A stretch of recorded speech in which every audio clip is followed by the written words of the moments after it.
स्वागत आहे मित्रांनो आपल्या या YouTube चॅनलवर। मित्रांनो, मुख्यमंत्री युवा कार्य प्रशिक्षण योजनेअंतर्गत आता शासन विविध पदांसाठी आता भरती करत आहे। शासकीय व खाजगी क्षेत्रामध्ये आता हे भरती निघत आहे। प्राथमिक शिक्षक, कॉम्प्युटर ऑपरेटर, लिपिक, सहाय्यक अशा विविध पदांसाठी ही भरती निघत आहे। प्रत्येक कार्यालयामध्ये आता ही भरती होणार आहे।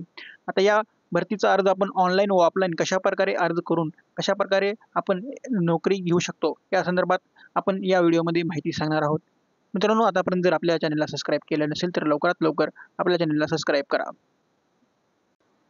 मित्रांनो, प्रत्येक जिल्ह्यानुसार प्रत्येक कार्यालयात आता मोठ्या प्रमाणात भरती निघत आहे। यामध्ये जिल्हा परिषद कार्यालयामध्ये शिक्षक म्हणून सर्वात जास्त जागा आता प्रत्येक जिल्ह्यात निघालेल्या आहेत।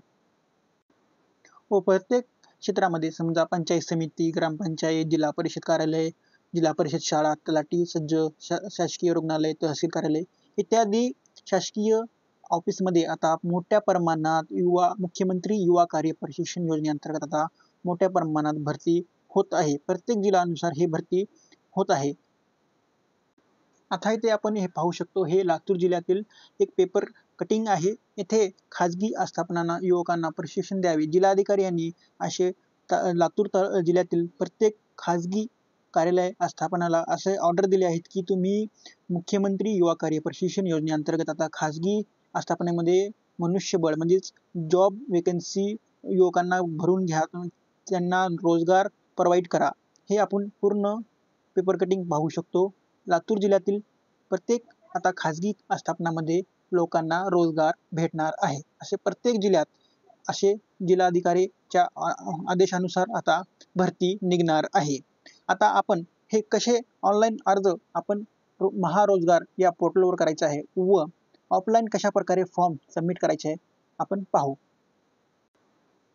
जर तुम्ही रोजगार महासोय या पोर्टलवर ऑनलाईन रजिस्ट्रेशन केलं, त्यानंतर आपल्याला अशी एक रजिस्ट्रेशन स्लिप, रजिस्ट्रेशन नंबर आपल्याला भेटणार आहे। हा रजिस्ट्रेशन नंबर महत्त्वाचा आहे। हा रजिस्ट्रेशन नंबर म्हणजे याची जर प्रिंट आपण काढून घ्यायची आहे। त्यानंतर आपल्याला एक फॉर्म भरायचा आहे। मित्रांनो, हा ऑफलाईन फॉर्म आपल्याला डाउनलोड करून प्रिंट आउट काढून हे पूर्ण माहिती आपल्याला इथे भरायची आहे। ते आपल्याला ऑनलाईन नोंदणी क्रमांक आपल्याला टाकायचा आहे। त्यानंतर आपले पूर्ण नाव, वडिलाचे नाव, जन्मतारीख, आपली जी लिंक आहे ते टाकायचे आहे, धर्म, आपले जे आधार क्रमांक, जात, आपला पत्ता, तालुका, जिल्हा, आपले मोबाईल नंबर, ईमेल आयडी, बँकेचे तपशील व आपण उच्चतम डिग्री किंवा आपले 12वी किंवा डिप्लोमा जे पण आपले उच्चतम शिक्षण झाले आहे ते येथे टाकायचं आहे। त्यानंतर खालील जी माहिती आहे आपल्याला ते भरून घ्यायची आहे। त्यासोबत एक सोय घोषणापत्र म्हणजेच हा सोय घोषणापत्र आपल्याला पण भरून घ्यायचं आहे।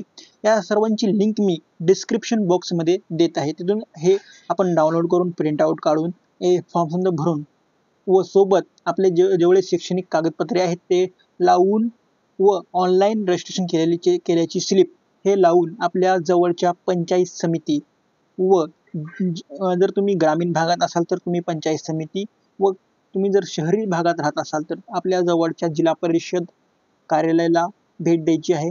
तिथे जाऊन हा फॉर्म सबमिट करायचा आहे। त्यांना सांगायचं आहे की मी ऑनलाईन फॉर्म भरलेला आहे व ऑफलाईन पण फॉर्म भरत आहे। मित्रांनो, जर तुम्ही ऑनलाईन व ऑफलाईन दोन्ही प्रकारे जर फॉर्म भरला तर तुम्हाला नोकरी लागायची शक्यता जास्त आहे। म्हणजेच तुम्ही जर फक्त ऑनलाईन केला तर ते थोडं लक्ष कोण देत नाही। त्यामुळे जर तुम्ही ऑफलाईन पण लवकरात लवकर फॉर्म जर सबमिट केलात ऑफिसमध्ये जाऊन तर तुम्हाला जॉब लागण्याची आता रोजगार भेटण्याची संधी जास्त आहे।